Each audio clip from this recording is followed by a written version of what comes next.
Some friends have encouraged me to do a video about some small things that I am doing to make my feelings known and to try to make things better. It's not always easy, and I understand that. And one of the things that I'm doing for myself is I came up with a little mantra that many people are doing many things every day to try to make it better.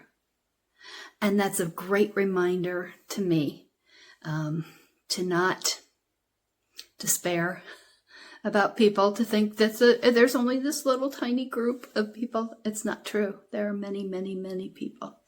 And some are doing so much more than I can, than most of us can. And I do try my best to juggle my finances in such a way that I can support them. Not everybody can do that. Totally understand.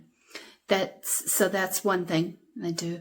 I also do try to watch where my money goes, that my money is not supporting things that I don't believe in. Nobody can be perfect about this. Oops, there's a squirrel. Do your best. Pick a few things and stay away from them. I have dropped my Amazon Prime, and I have not missed it. And it's interesting, when I dropped it, they would not give me back the money for the period of time that was left on the year. So I had this 4 months, where they said, you have to, your payment is continuing to pay for this service. And initially I thought, I just won't deal with them. And then I thought, wait a minute. So I was going through and searching and ordering things that only Amazon fulfilled, because I did not want to hurt small businesses that filled directly, even though they were selling on Amazon. So it was only if Amazon was doing the fulfillment. And things that I needed or could use. And I would only order one thing at a time. So that ended June the 1st. But before it did, I did have a neighbor asking me, why are you getting one package a day from Amazon? Because I wanted Amazon to have to pay the maximum amount in shipping and handling to get that item to me. That was my goal, was less to buy the item and more to cost Amazon money. Maybe petty. I'm okay with that. And now the contract has run out. I'm no longer with Amazon Prime. Haven't ordered a thing from them. Haven't felt the need at all. Another thing I did is I found, I wanted an expression of how I feel for my yard. And I did not want one, this is just personal, but I didn't want one that was really negative. I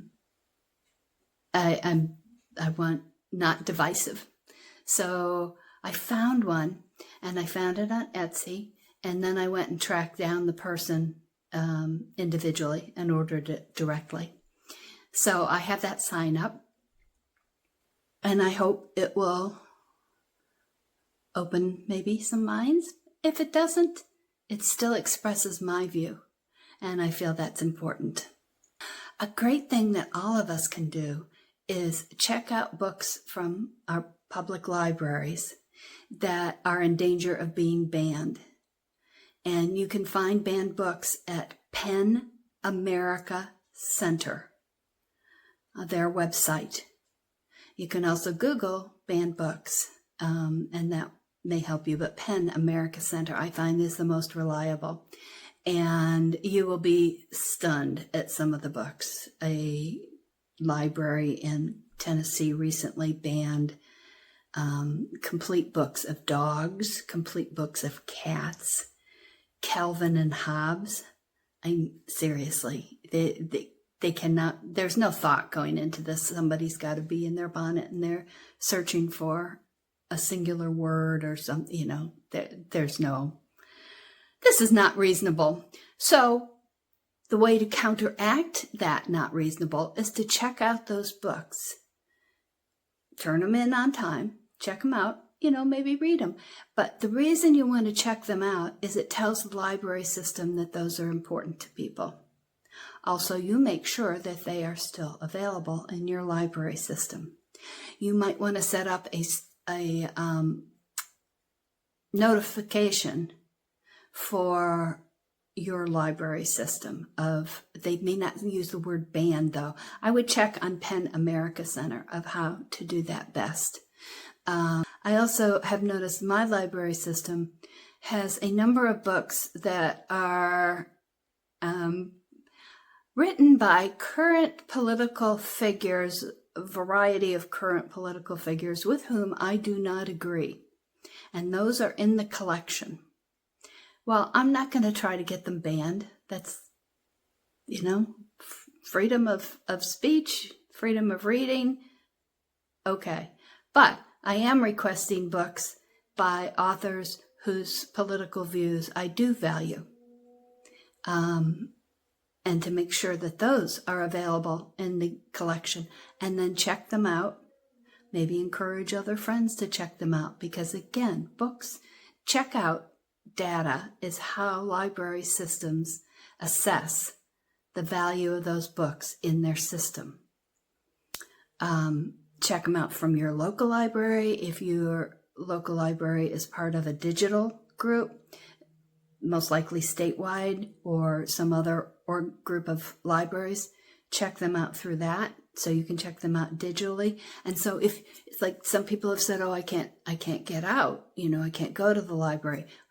Understand, but you can check out those digital copies. You can check them out as audiobooks. You can, check them out as ebooks and go through them, and give the system that data that you're interested. As I've said on another video, specifically, I also call the White House, and those hours have expanded to 11 to 3, Monday through Thursday. So check out that video, but remember the hours have extended. Everything else seems to be the same. The number that says it's for the comment line doesn't answer, but you can get to the comment line through the switchboard. I have also called some of the departments. The Department of Justice and the DHS have comment lines. DOD, Department of Defense, does not seem to have one. They did. So that tells you something. Call them. Your tax dollars fund these people. This is our country. Call them and express your opinion. One of the other things I do is, as I've said in other videos, I will watch out for bots, mostly on Instagram, but you can also spot them pretty easily on YouTube when they come on.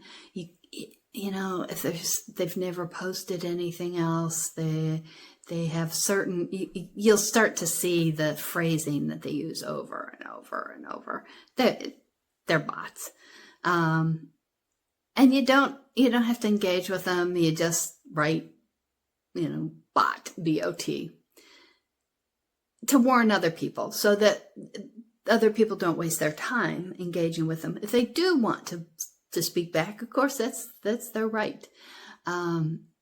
Those bots sometimes, and not that frequently, but sometimes they will respond. Usually it is coarse and obscene, but they'll use a different letter so that the algorithms can't catch them. You can hide that, or you can let it sit there and let other people realize that this is truly is a bot. Once in a while, once in a very rare while, somebody will come back and say, I'm not a bot. I'm not totally convinced because the language is almost always the same. And seriously, for some of them, they were better off letting people think they were bots, because there is not there's not a high level of discourse. In fact, they reveal themselves, if they're real people. Wow. That's, to say things that they say out loud in public is pretty appalling. But that's their call, and I leave most of them. I will hide some that I think are obscene or coarse, just because people who are looking at my information and read the comments, I don't want them exposed to that sort of crud. Another way you can convey your interest is with media, especially TV, but to an extent, most print newspapers have some sort of video arm. If they are covering things that you're interested in, reinforce that. Click it, like it. Do it on YouTube, do it on Instagram, do it on, I guess, TikTok. I'm not on TikTok, but again, contribute to the data that is conveying what you are interested in. Let them know that that's worthwhile to do. I know I do it locally, and then I will also look for coverage of like local protests. Especially the peaceful, which the vast majority have been peaceful. So I don't look at video when they're trying to highlight if there's been an issue. But I click on the coverage of the protests to let those local media outlets know that there is interest in that. I'm interested in it. And if you're listening to this, you might well be too. So your attention is a commodity. Let them know how you want to spend your attention and how they need to respond to that. You can, of course, also call these media outlets. I recently called the local CBS news outlet and said that because of the CBS and Paramount cowardice, that I was no longer going to watch them. Not the commercial and not the news. I was just done. I didn't trust them. So you can do that. How big a difference does it make? Don't know. But it's less. Some of it is for them. Some of it is for yourself. That you know that you are not contributing your attention to organizations or people who are not doing the right thing. By your view, by my view. One of the things that people say all the time is call your senators and your representative. 2 senators, 1 representative. I call them every day. This is not a one and done situation. I have called them every day. I think I missed 1 day with the representative because of a goof. But otherwise, I call them every day. And I have not run out of things to say. There are apps. There's a 5 calls app that you can use that will help give you a script if you want it. I have not needed it. One of the things I think about is what is happening. What is happening that is spending my tax dollars in a way that I do not approve of? And I will talk about that. Mostly I try to focus on legislation that's coming up, but in the gaps, I go back and talk about that. One of the things I emphasize a lot is congressional oversight. They have given a lot of money to certain segments of the government, and they need to exercise oversight on those segments. That is their obligation. And I also remind them I'm a constituent all the time. I also call some other members of Congress, depending on what they've said or what their role is. And you can call the congressional committees. somewhat to express an opinion, but also I have called various of the committees to ask questions, to ask about protocol and how certain things progress, because I wasn't sure, and I wanted that information in order to be informed to call my senators or representative. And remember, if your representative is doing things that you like, tell them, or your senators, tell them that too. That's really important.